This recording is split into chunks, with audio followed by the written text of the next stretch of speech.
আমার অত্যন্ত প্রিয় কবি ও সাহিত্যিক সুকুমার রায়ের আবোল তাবোল থেকে একটা কবিতা আবৃত্তি করে শোনাচ্ছি। কবিতার নাম সৎপাত্র।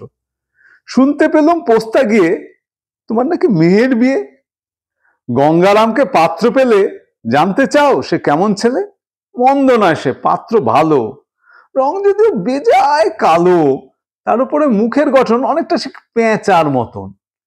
বিদ্যে বুদ্ধি বলছি মশাই, ধন্যী ছেলের অধ্যাবসায়, 19টি বার ম্যাট্রিকে সে ঘায়েল হয়ে থামলো শেষে।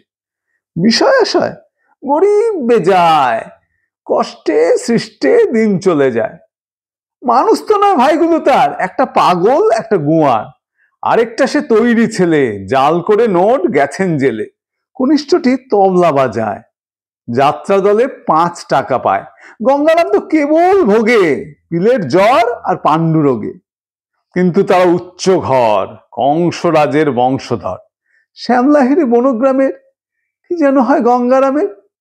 যা হোক, এবার পাত্র পেলে এমন কি আর মন্দ ছেলে।